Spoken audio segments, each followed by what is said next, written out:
दोस्तों, आज के दौर में हमारे लिए जो चीज़ सबसे ज़रूरी है वह है हमारी हेल्थ और मनी। आज के दौर में मॉडर्न साइंस ने इतनी तरक्की कर ली है कि लगभग हर बीमारी का इलाज साइंस के पास हो गया है।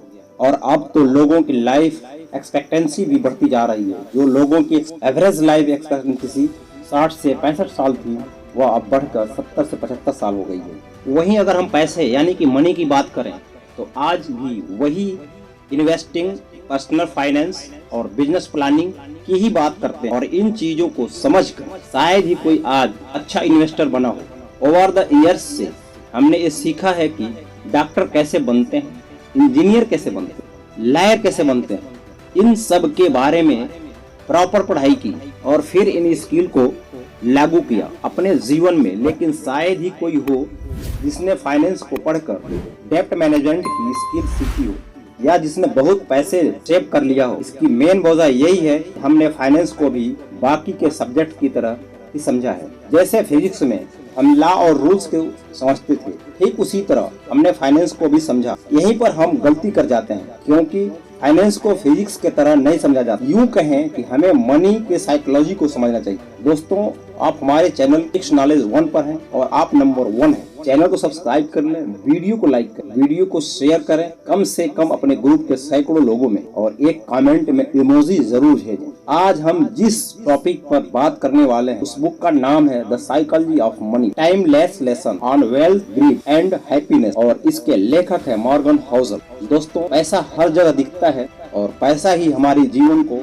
अफेक्ट करता है और हमें कंफ्यूज भी करता है। हर इंसान को पैसे को लेकर अलग अलग परसेप्शन है और इंसान अपने अपने परसेप्शन के अकॉर्डिंग ही बिहेव करता है। ऑथर कहते हैं, और अक्सर हम फाइनेंस को समझने के लिए कई बार सारे फार्मूला और रूल्स का यूज करते हैं, लेकिन फिर भी कई बार ऐसा ही होता है सारे फार्मूला और रूल्स अप्लाई करने के बाद भी हम फाइनेंशियल स्ट्रांग नहीं हो पाते, क्योंकि हम फार्मूला तो सारी याद कर लेते हैं लेकिन हम अपने अंदर वो एटीट्यूड और बिहेवियर डेवलप नहीं कर पाते हैं जो पैसे सेव करने के लिए हमारे काम आए। यानी आप पैसे को तभी सेव कर पाएंगे जब आप अपने अंदर के बिहेवियर को बदलेंगे, आप अपने अंदर वह साइकोलॉजी डेवलप करेंगे। आपको वाकई में पैसों को सेव करने हैं और आपको फाइनेंशियल फ्री होना है। भाग्य और जोखिम दोनों भाई बहन है। कुछ भी इतना अच्छा या बुरा नहीं होता जितना वह दिखता है। लक और रिस्क दोनों भाई हैं। ये दोनों इस बात का प्रमाण है जीवन में हर नतीजा व्यक्तिगत प्रयास के अलावा अन्य ताकतों पर भी निर्भर करता है, जिसमें अनगिनत चीजों में फेरबदल होता रहता है। कभी कभी आपके नियंत्रण के संयोग बस परिणाम आपके योजनाबद्ध प्रयासों से अधिक अहम सिद्ध होता है। दोनों को मापना इतना कठिन है और स्वीकार करना इतना मुश्किल कि ये अक्सर नजरअंदाज हो जाते हैं। दुनिया के सबसे अमीर में से एक बिल गेट्स को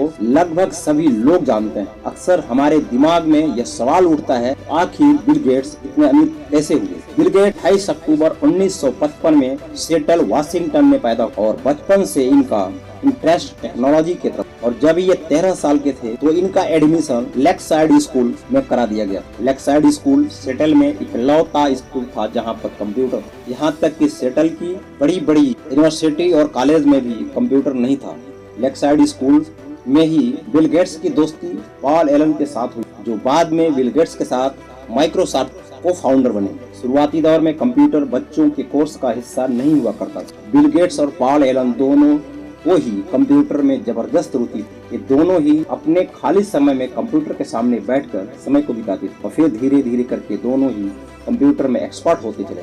दोनों ही कंप्यूटर पर कुछ काम कर रहे थे कि अचानक से पॉल एलन फॉर्चून मैगजीन उठाई और बिल गेट्स को दिखाई और कहा कि 500 फॉर्चून कंपनी में आना कितनी बड़ी बात होती है। इसके जवाब में 13 साल के बिल गेट्स ने कहा कि एक दिन हमारी भी कंप्यूटर कंपनी होगी और हमारी भी कंपनी 500 फॉर्चून में लिस्टेड होगी। और आज हम सभी माइक्रोसॉफ्ट के बारे में जानते हैं। अब हमारे लिए सोचने की बात यह है कि जब बिल गेट्स ने यह बात कही तो वह उस वक्त 13 साल की उम्र के पूरी दुनिया में 303 मिलियन बच्चे थे। यूएसए में कुल 18 मिलियन बच्चे थे जिनकी उम्र 13 साल थी। न्यूयॉर्क में कुल 2,70,000 बच्चे थे जिनकी उम्र 13 साल थी और लेक्साइड स्कूल में सिर्फ 300 ही बच्चे थे जिनकी उम्र 13 साल थी। यानी उस वक्त पूरी दुनिया में 303 मिलियन बच्चों में से सिर्फ एक बिल गेट्स थे जिन्हें कंप्यूटर की इतनी नॉलेज थी, जो 13 साल की उम्र में कंप्यूटर खरीदने के लिए कैपेबल थे और जिनके मन में कंप्यूटर कंपनी बनाने का ख्याल आया। बिल गेट्स का ये मानना था कि अगर उनकी लाइफ में लेक्साइड नहीं होता तो शायद माइक्रोसॉफ्ट भी नहीं होता। यानी हम यह क्लियर कह सकते हैं कि अगर आज बिल गेट्स इस मुकाम पर हैं तो कहीं न कहीं अपने स्ट्रॉन्ग लक के वजह से हैं, बल्कि इस बात से भी हम डिसाइड नहीं कर सकते कि वे हार्ड वर्किंग नहीं है। वो बिल्कुल हार्ड वर्किंग है, लेकिन उन्हें इस मुकाम पर लाने वाला सिर्फ उनका लक। बिल गेट्स के दूसरे मित्र थे इवान। इनकी फ्रेंडशिप तब हुई थी जब बिल गेट्स 8वीं क्लास में। बिल गेट्स, पॉल एलन और केंट इवान तीनों ही बचपन से यह सपना देखते थे एक दिन तीनों मिलकर कंपनी बनाएंगे। यहाँ तक कि तीनों ने ये भी डिसाइड करते थे कि कौन सीईओ बनेगा और कौन मैनेजर। लेकिन दोस्तों, किस्मत का कुछ अलग ही निजाम था। माउंटिंग एयरिंग करने के दौरान केंट इवांस की मृत्यु हो गई। हैरत की बात यह थी कि पूरे यूएस में माउंट एयरिंग करने के दौरान लगभग 3 दर्जन लोगों की मृत्यु हुई थी, लेकिन पर्वतारोहण में 1 मिलियन में से सिर्फ 1 लोग की मृत्यु होने का चांस रहते हैं। जहाँ बिल गेट्स के पास भाग्य था, वहीं केंट इवांस की किस्मत में जोखिम था। केंट इवांस ने रिस्क को फोकस किया जो लाखों लोगों में से किसी एक को मिलता है। बिल गेट्स और केंट इवांस दोनों ही की एनर्जी सेम थी, दोनों की ख्याल भी सेम था, लेकिन दोनों के डायरेक्शन अलग अलग हो गए। ये सच है कि लक और दोनों वास्तविकता का प्रमाण है, यानी कि दोनों ही भाई बहन जैसे हैं और दोनों ही एक जैसे होते हैं। अगर आपको यकीन करना हो तो आपको दोनों पर यकीन करना होगा। लक और रिस्क ये दोनों ही हमारी लाइफ का एक इम्पोर्टेंट हिस्सा है। कभी कभी हमारा लक हमारे साथ होता है तो कभी रिस्क साथ होता है, लेकिन हमारे लिए दोनों को ही मेजर करना और दोनों को ही एक्सेप्ट करना मुश्किल होता है। आथर कहते हैं कि हम किसी वेल्दी को देखें तो बिल्कुल भी यह अंदाजा नहीं लगाना चाहिए इसकी जो वेल्थ है वो कड़ी मेहनत करके बनाई। हो सकता है कि उसकी वेल्थ को पाने के लिए उसके लक ने साथ दिया, हो सकता है उस इंसान ने उस सफलता को पाने के